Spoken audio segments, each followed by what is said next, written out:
ஹர ஹர சங்கர ஜய ஜய சங்கர ஹர ஹர சங்கர ஜய ஜய.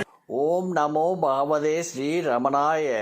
கிராண்டப் என்ற ஆங்கில பெரியவர் கேட்டார், இறந்து போன எங்க அம்மாவை மறுபடியும் பார்க்க முடியுமா? அவங்களுக்கு நான் ஏதாவது நல்லது செய்ய முடியுமா? பதில், ஒருத்தன் தன்னை உடம்போடு அனுமானிக்கின்ற வரைக்கும் உலகத் தோற்றம் அவனுக்கு உண்மை என்ற மாதிரியே இருக்கும். அவன் உடம்பு இன்னொரு உடம்பிலிருந்து பிறந்ததாகத்தான் நினைப்பான். பிறந்தது இறந்தே தீரும். ஏண்டா, பிறந்தேங்கிற நினைப்பு இருக்கிற வரைக்கும் மறு உலகத்துக்கும் உண்மை இறைவா இறந்தவா இவன் கொடுக்கின்ற திதி கர்மாக்களே பயன்பெறுவா. இதையே இன்னொரு விதமாக சொல்கிறேன், யோசித்து பாருங்கோ. நான்கிற ஒரே உண்மைதான் இப்படி அகந்தையாகவும் உடம்பாகவும் உலகமாகவும் தோற்றமளிக்கிறது. நான்கிறது தான் இதையெல்லாம் ஒளிர்விக்கிறது.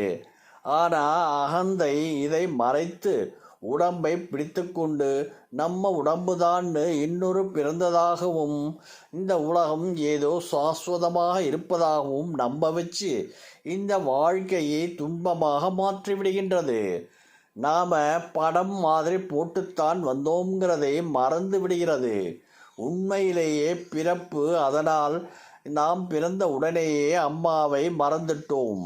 இப்போ செத்துப்போன அம்மாவை மறுபடி பார்க்கணும்னு நினைக்கிறது உண்மையிலேயே நம்மளை நாம் எங்கே இருந்து எப்படி வந்தோம்னு உணர்த்துறது தான்.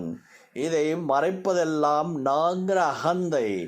நாசம்தான் அம்மாவுக்கு சரணடைகிறது. அப்புறம் அம்மா மட்டும்தான் எப்பவுமே இருப்பா. ஹர ஹர சங்கர ஜய ஜய சங்கர ஹர ஹர சங்கர ஜய ஜய.